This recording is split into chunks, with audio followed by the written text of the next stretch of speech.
Thank you for joining us this morning, dark and early as it still may be for some of us. We're happy that you're joining us for our webinar, Preparing for a Dementia-Friendly Holiday. It's containing a lot of great information that you can apply not only in your own lives, but hopefully you'll be able to pass it on to people that you work with, both your staff and clients and patients. My name is Carrie Walker, and I'm the Director of Education at the Alzheimer's Orange County.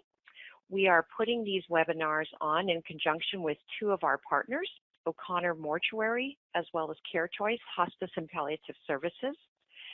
This is our second webinar, and we're very pleased that you're with us today. Well, good morning, everyone. I'm so happy to be with you today. Thank you for joining us. And we have a timely topic.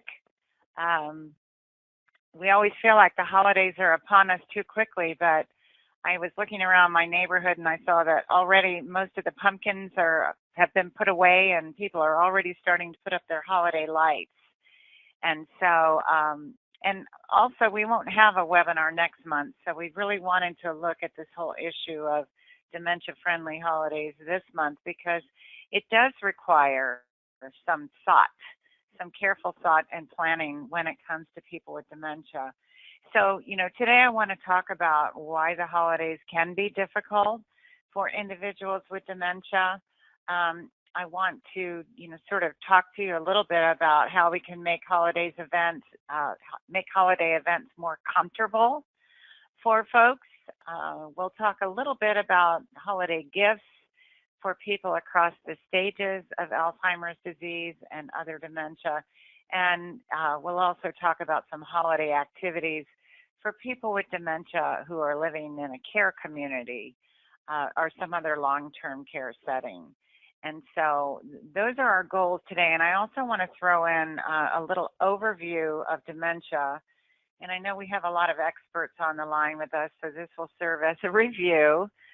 But we want to make sure that anyone who's newer to the field has a foundation of understanding about Alzheimer's and dementia and how that can affect, how people react during the holiday seasons and, in fact, throughout the year. So we'll start with that. And, whenever I'm talking about dementia, I start with a discussion of terms because believe it or not, there's still a lot of confusion around the terms that you hear used. And so everyone in our field should regard dementia as sort of a broad umbrella term that really talks about a whole variety of illnesses that develop when the nerve cells are attacked in the brain, leading to their eventual death or their problems with functioning. And so it's not really a disease in and of itself, like when people say they have a dementia diagnosis, but rather that broad term that describes any progressive degenerative brain impairment that results in issues with memory and thinking and judgment. And it is not part of the normal aging process, but rather a physical disease that interferes with successful aging. And for most people, it's a slow illness, always progressive. It sort of starts with people at a very high functioning level, and then slowly and gradually over time, their symptoms worsen. So if you think about dementia as an umbrella term, additionally, you should realize that under that term, there are probably about 70 different types of irreversible dementias. And what you're seeing on the left side of this slide are the most common forms of dementia. And of those, Alzheimer's disease is, in fact, the most common type of dementing illness. And we think it makes up like 60 to 80% of the cases. But for many of you working in different healthcare settings, you may also be familiar or work with clients or patients that have Lewy body dementia, frontal temporal dementia, vascular dementia, and we're seeing more instances of alcohol-related dementias. So really briefly, I'm going to talk just about some of the major characteristics of these disease. Time doesn't prevent or doesn't allow me to go into great detail, but I want to make a point that although all of these diseases on the left kind of roll up to that general description that I gave, they're all progressive and degenerative. They all affect memory, thinking, and judgment, but there are some distinct characteristics. And when we're working with people in the field, we don't always know what their diagnosis is. So I'm just going to hit a few major points about some of these other types of dementia. Lewy body dementia is something that, on the surface may look like Parkinson's disease. So these individuals may have all the extraparietal symptoms like rigidity and tremor, disturbance in their gait, the way they walk. They're also likely to experience reoccurring hallucinations that are almost daily, and they're very vivid to them and very real. These hallucinations often involve people or animals, and again, they're repeating. They also have sleep disturbances, and so they may be thrashing in bed, or they may be striking out or flailing in bed, which of course is terrifying for if they're at home with a spouse. So that sort of looks a lot different than typical Alzheimer's disease, and those symptoms are in fact very unique. Frontal temporal dementia is complex. There are several different subtypes, but in general, I would say that because the damage in the brain starts in the frontal lobes, you often see very little memory loss in the beginning. What you do see are changes in personality, behavior, early changes in communication, and you will see like a younger onset with FTD. So, patients may be in their 40s or 50s, for example. And while they're not being forgetful initially, they are showing those big changes in personality. Vascular dementia, I think most people are familiar with. That's the dementia that's related to stroke, maybe a series of mini strokes in the brain. And here, that might be a little more similar to Alzheimer's, but we usually note what we call a stepwise progression. So there'll be a stroke or a series of little strokes, and the individual will plummet and then maybe stabilize for a while until there's another stroke, and then they'll go downhill a little bit more and then maybe plateau. And so it's a different type of progression. In Alzheimer's disease, we see a slow, steady progression. It might not be that way in vascular dementia. So, and then alcohol-related dementia, depending on the patient's history of drinking and whether they stopped or not, that may present itself with more psychiatric symptoms, et cetera. And the progression, again, is different than Alzheimer's disease. So those are just, little cliff notes on some of the major types of dementia. All of them, again, are progressive and degenerative. They are terminal illnesses.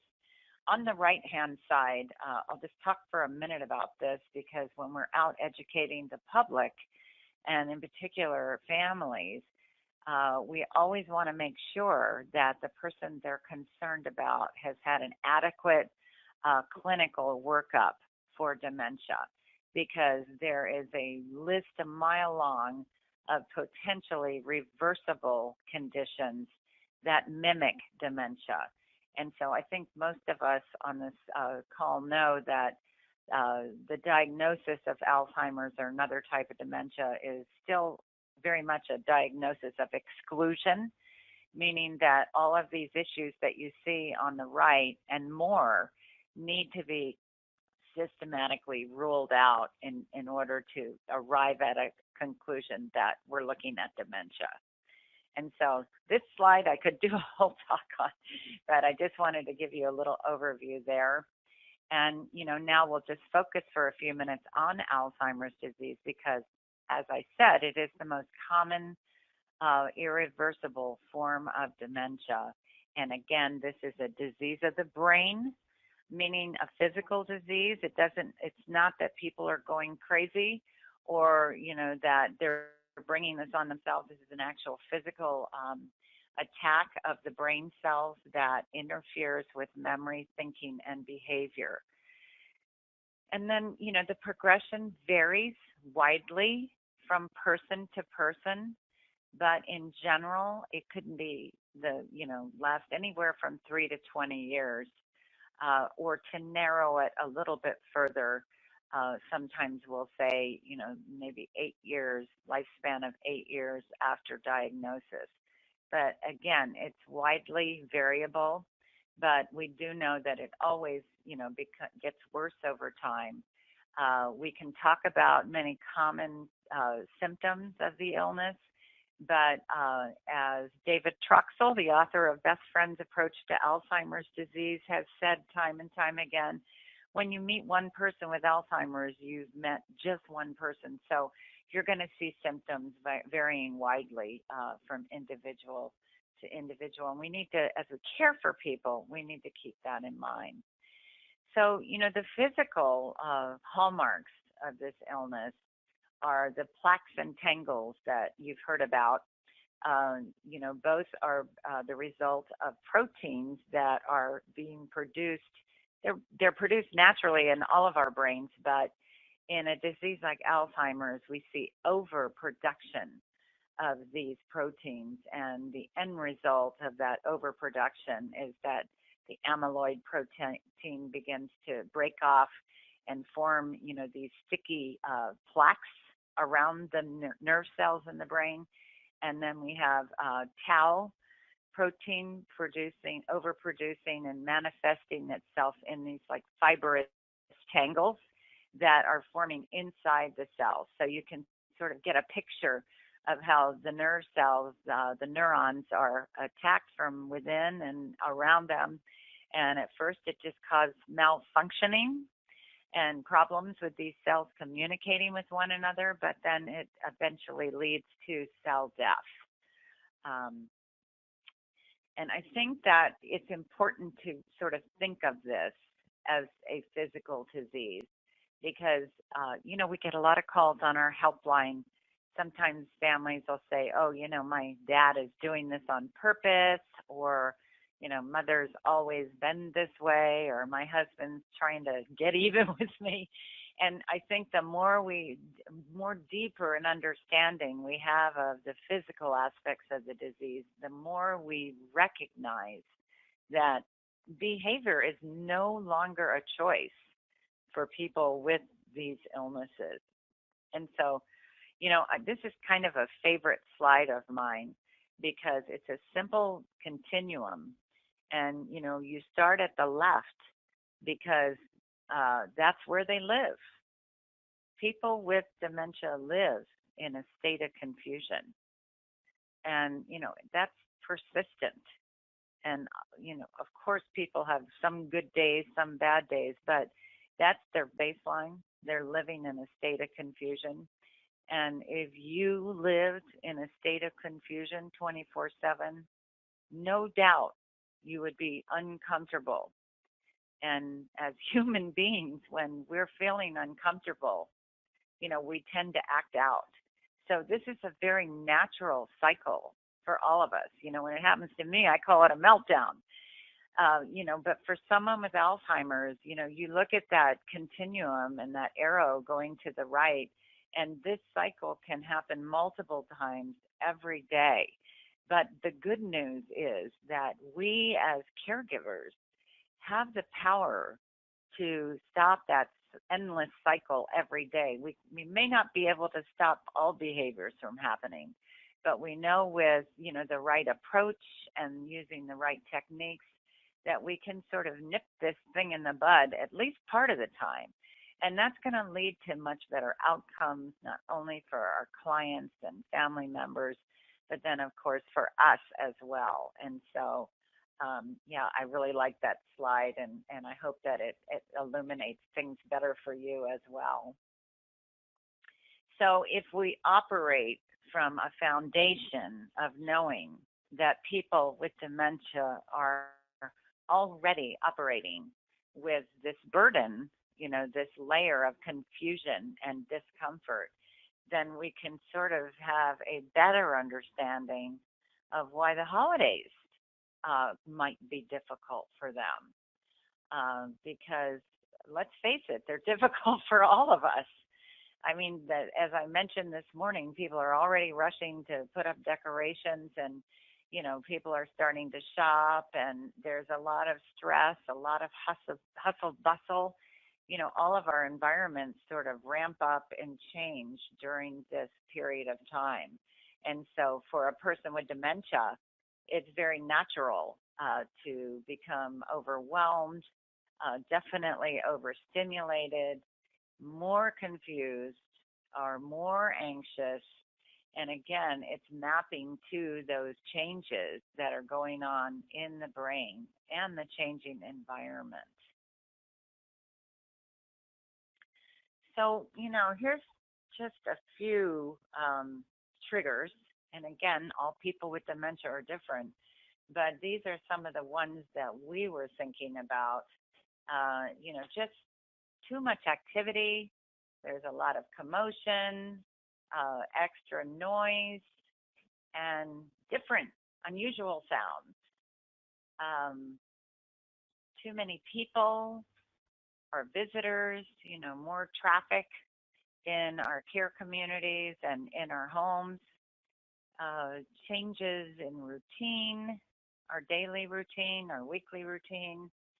And we know that folks with dementia really do well with a structured routine.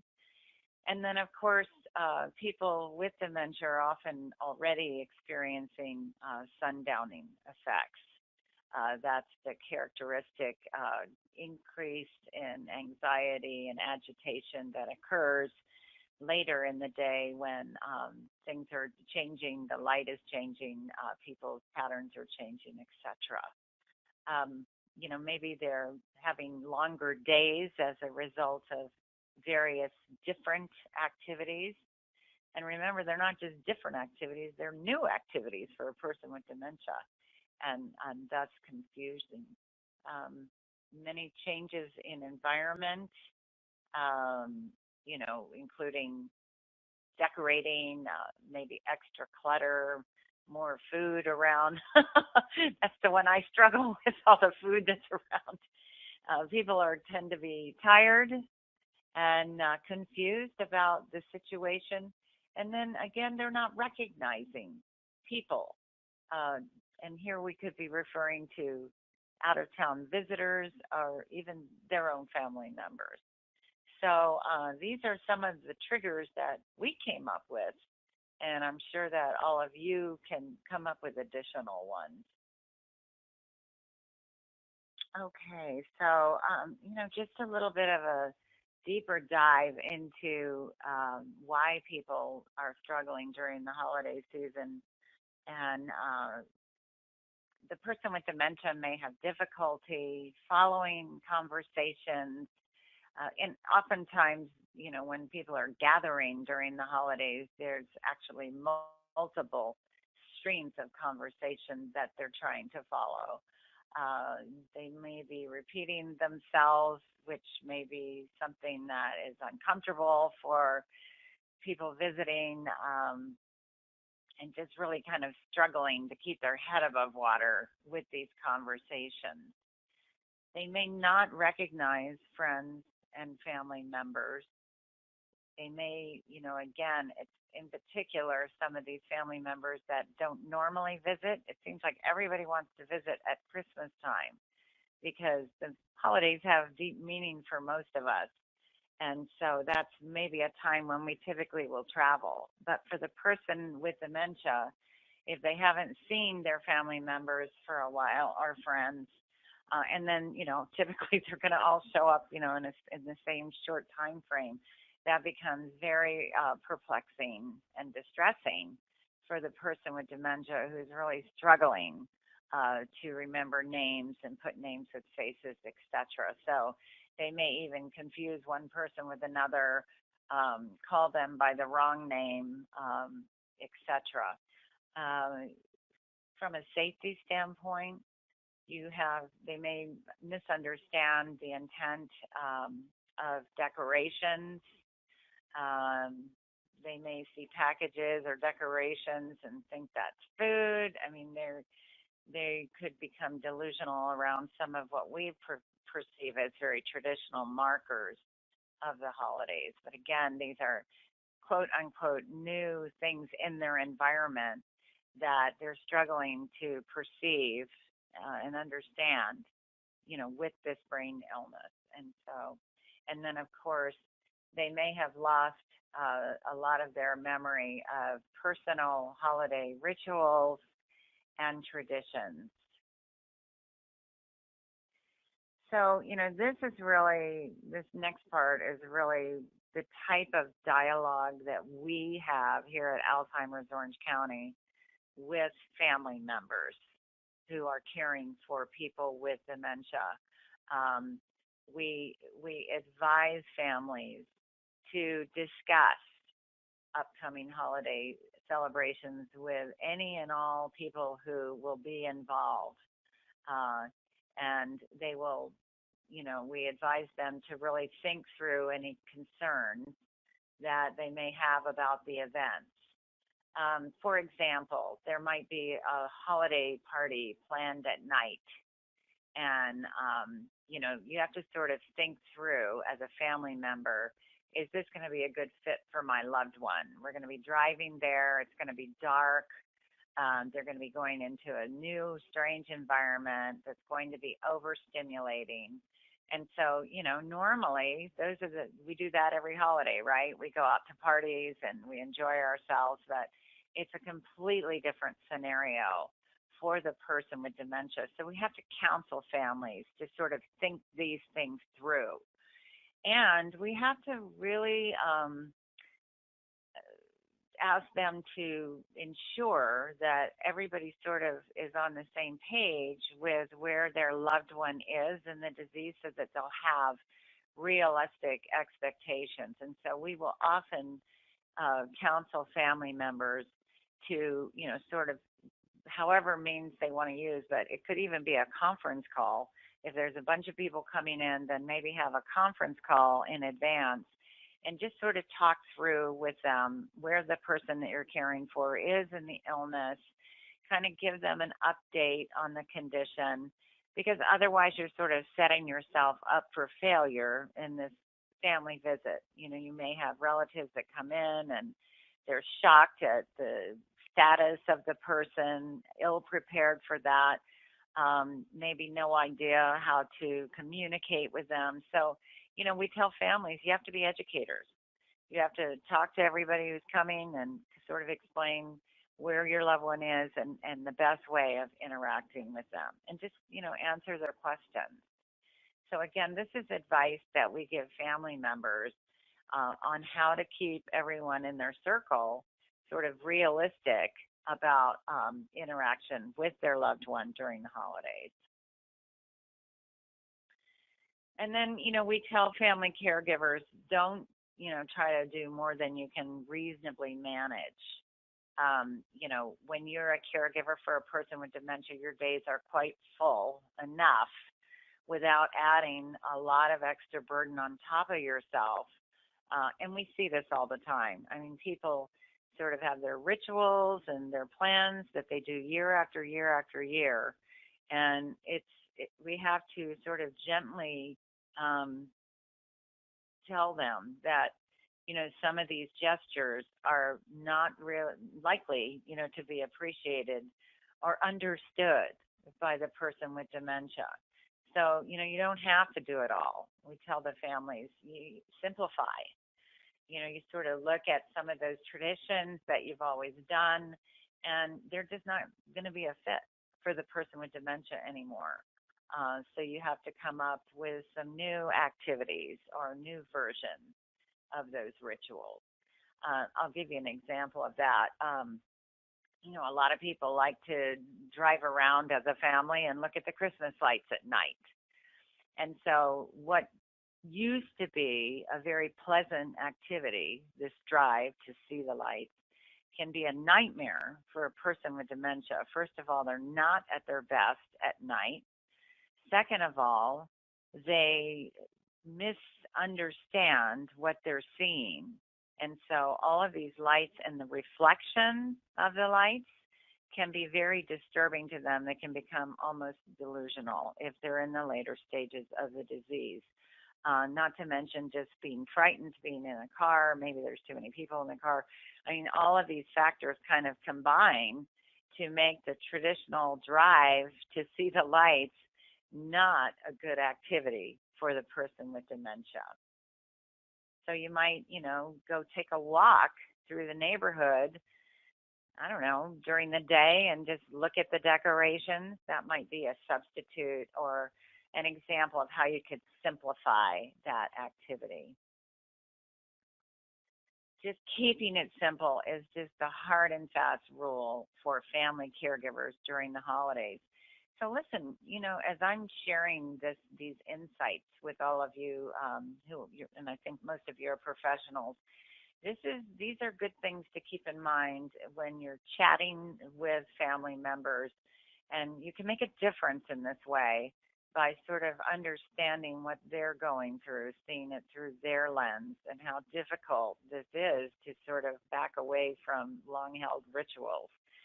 So I hope this information will be helpful for you in working with your clients' families. We do tell them to try to simplify the plans, streamline tasks, and think smaller instead of bigger. So, what's an example of simplifying holiday plans and streamlining tasks? I would think maybe the traditional big dinner, if that's what families do typically. You might think about having a potluck instead, or, maybe having it catered if you can afford that. And there's many other examples as well. If you usually decorate the whole house, you might just put up a few decorations, etc. So you can, I'm sure, all think of ways to help families simplify. And in general, we just tell them think small instead of big when it comes to these holiday activities. So family caregivers can be advised to start early with planning and make a list, just writing everything down and then sort of looking at that list and retuning it, maybe saying, this isn't a priority anymore, or this should be a priority. Just sort of thinking through, how can I do this without causing all the stress to the loved one I'm caring for and to myself as a caregiver. And of course, at this time of year, now more than ever, we want to tell families to take it easy on themselves. They don't have to be perfect. They don't have to have the perfect holiday event.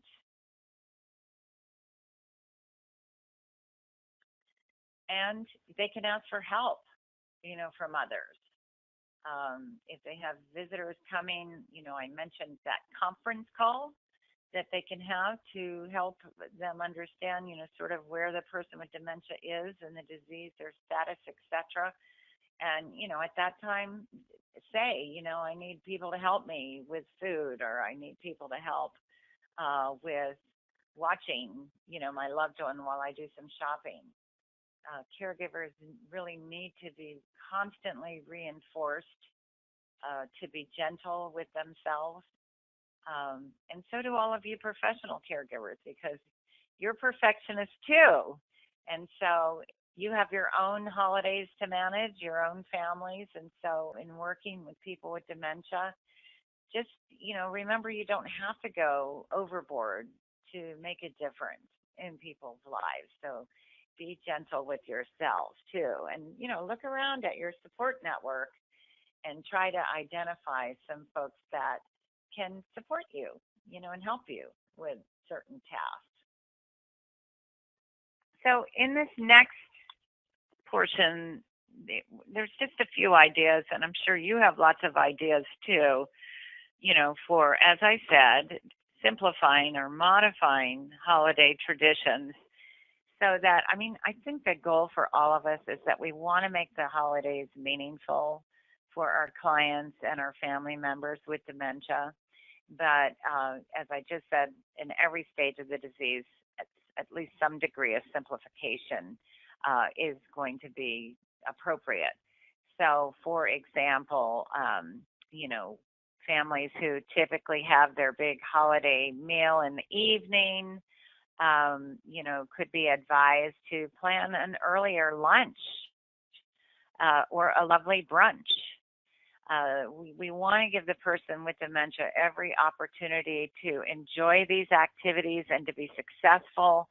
And so we don't want to plan things during sundowner time when that person is going to be much more likely to be confused. Or if you're working in a care community, everybody's confused. And so, you can end up with a domino effect if you plan things during that time frame. So think about, just sort of switching the order of things that you do to accommodate the person with dementia.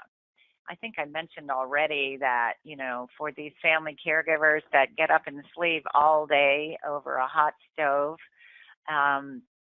to prepare the absolute perfect holiday meal, it might be much more prudent for them to order something like I do. I order from Boston's Market because Boston Market can cook the whole meal for me, or sometimes I go to Gelson's.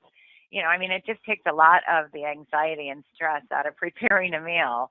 And if you think about it, if you spend less time in the kitchen, that means you can spend more time with your loved one, helping to make this meal successful for them. So the success is not in, the beautiful meal that you prepare, but it's in the interactions that your loved one is having. And so I think, some of these ideas really make sense all the way around, and again, can lead to much more positive outcomes.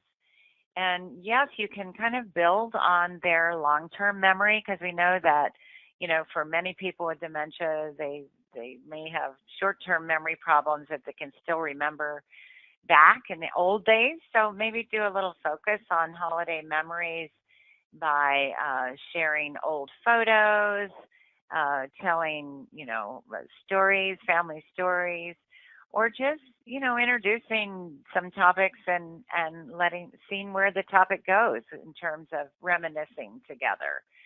So, sort of get this visual in your mind of everybody, sort of sitting around and being close and feeling calm and talking about, some of these wonderful memories. And then, you sort of can understand where that type of activity is going to bring so much happiness, so much more happiness to the person with dementia than some big elaborate party or meal. And, everyone has different traditions, cultural traditions around the holidays, but for those people with dementia who do celebrate Christmas, you might give them a stocking and, just fill it with special things. You can ask people to put special memories or notes, different photos inside. And then as the person pulls the notes out, you can read them together. And again, the focus there is on the closeness and intimacy of the gathering as opposed to all the traditional trappings of holidays. So we want to make sure that we continue to involve the person with dementia in any way that we can, and whenever possible, we just want to make sure that these holiday preparation activities or different holiday getting ready type things are what we call right-sized, which is determined by the person's functioning level. So if a person is really high functioning, then we can go to the store together and shop, and we can decorate together and go caroling and do all those things. But, the disease, people change in the disease over time. And so we want to be thoughtful about the level of activities and tasks that they can do and be successful at. This is what David Troxel calls failure-free activities. So they're right-sized and they're just right for the person where they are in the illness. So it could be just, sitting down with that person and doing some planning. It could be baking cookies together, wrapping presents. I mean, that's a repetitive activity and it's joyful. Decorating, setting the table, all of those things, sort of involve some repetition and could be very satisfying to the person with dementia. And then family members can definitely incorporate some of their past rituals, but then also plan on, again, some simplified activities. And it could be, again, just sitting around watching a holiday movie together or singing holiday carols or looking at photos of past celebrations, etc. All of that just kind of conjures up a warm, cozy feeling for me, and I hope it does for you too. We want to, and this is good advice for families as well as providers, and in as much as is possible, we want to keep the bustle down, the commotion level, the noise, the increased activity, because all of that sort of correlates to increased agitation and confusion for people with memory loss. So we want to keep that holiday bustle sort of down as far as possible. And we do advise families to plan for fewer visitors and to make those visits shorter and at quieter times when we know the person with dementia is functioning at their best. So again, it could be late morning or it could, everyone's different, but in general, we're going to avoid that sundowning that sundowning time of day. And then with everything changing around them, it's really important to maintain the person with dementia's normal routine as much as possible. And we all know that people with dementia benefit from a little more structure and routine.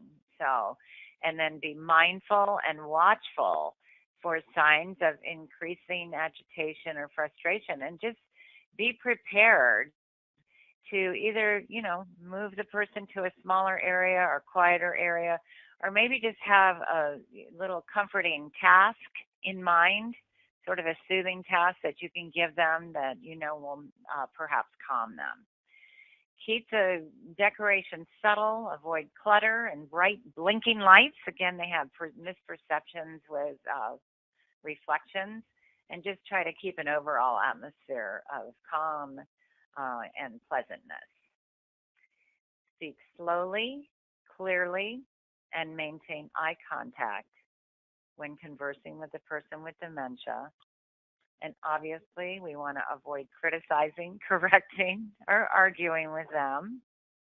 If they become agitated, again, give them one of their favorite activities. And because we all use person-centered care, you know what your client or family member's favorite activity is. We set limits. We let that person take naps or rests, and maybe we should take a nap too. And we schedule things earlier in the day.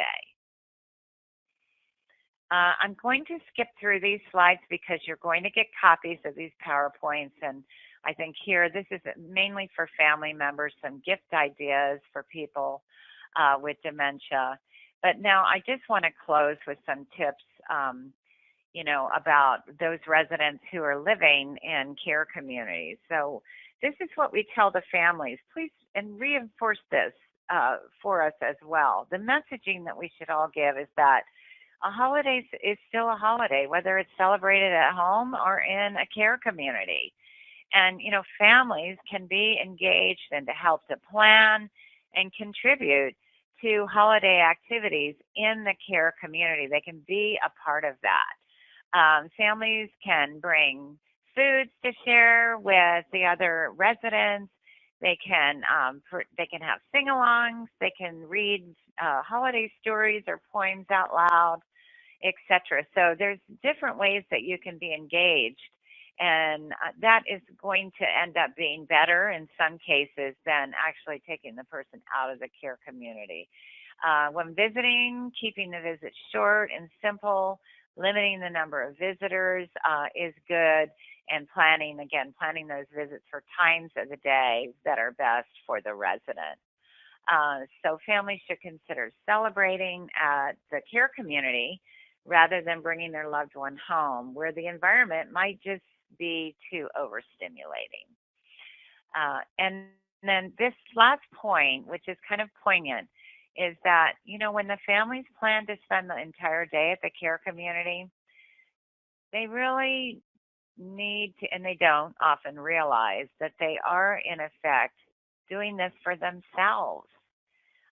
It's a sense of what they feel is best, but the reality is that most people with dementia really aren't uh, tuned in to time, and so they don't have to spend the whole day there. A 2-hour visit is more than appropriate and much appreciated. All right, so just in closing, keep in mind that although the holidays might not be the same, you can honor memories together and create a safe emotional climate. And all holidays are opportunities to share time with loved ones.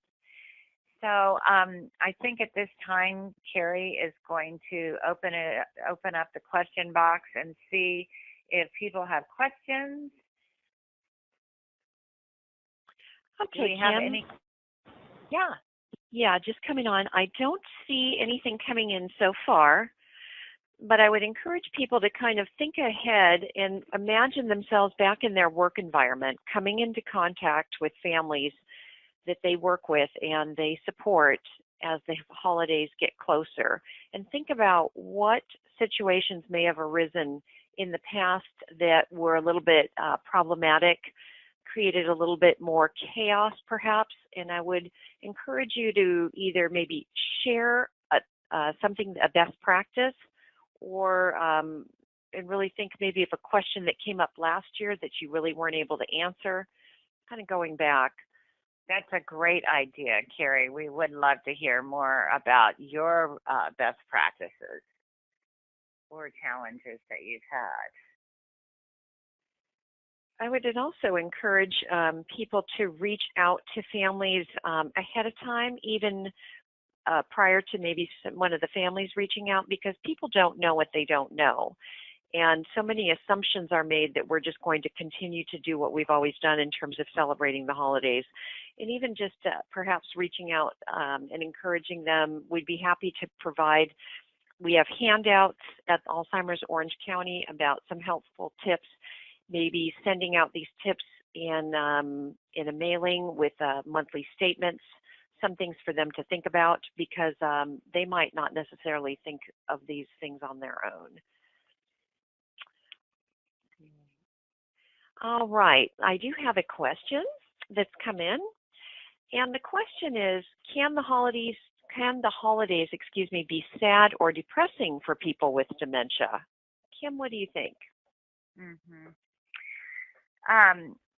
Yeah, I think they can be. I know that for some of the people with dementia, they may be living in the past and, maybe even asking for or expecting to see loved ones who have already passed on. And so I think much of or at least a portion of the population, the general population, experiences the blues during the holidays, and so people with dementia are no different. So I think that as providers, we should sort of anticipate that the holidays aren't, of course, a happy time for all of our people with dementia. And again, if we sort of stick to normal routines and just introduce simplified holiday activities, that might be best. But for any time we're interacting with people who are sad, whether it's due to the holidays or what, we need to validate and reassure and, just sort of give that extra feeling of security and reassurance. So did I you want really to add appreciate anything to that, Carrie? I was going to say I appreciate the question because I think oftentimes assumptions are made that when someone has dementia, especially in a little bit more of a later stage, that the person really isn't experiencing emotion and isn't really aware of what's happening. And I don't think that that's true. Do you want care to elaborate? Yeah. Yeah, I think that's true. And and so I think as providers, we just sort of have to be prepared for everything and anything to happen. But I think what I'm hoping is that some of the tips and strategies that we shared today will help to reduce the incidence of this in the people we're caring for with dementia and sort of prepare people for the fact that expectations, could be very different, when it comes to dementia. Right. I appreciate that. So please, we hope that this presentation has been helpful and you will receive a copy of it. We encourage you to share copies of that to people that you're working with and families that would benefit. I will remind you that we have we will be dark during the month of December. We will not have a webinar. And then we will resume again in January. There is a possibility that we may be changing from the first Thursday of the month to a different day of the month. So I encourage you to please stay tuned. You can either check on the professional webpage of our Alzheimer's at Orange County website, or we will be sending out, of course, other reminders and invitations for the topic. We'll be turning the focus perhaps from the people that you're caring for to actually the caregiver themselves, which could be you as a professional or the family member. And the topic will be caring for yourself while helping others. Sometimes that can be an oxymoron. So I want to, again, thank you for joining us this morning. We have about 30 more seconds, so don't drop off here. And I want to again thank our sponsors, Care Choice, Hospice and Palliative Care, and O'Connor Mortuary. And I want to say have a great holiday season. And we will look forward to working with you and hearing from you hopefully in the new year. So again, thank you for joining us, and we appreciate your time. Bye-bye.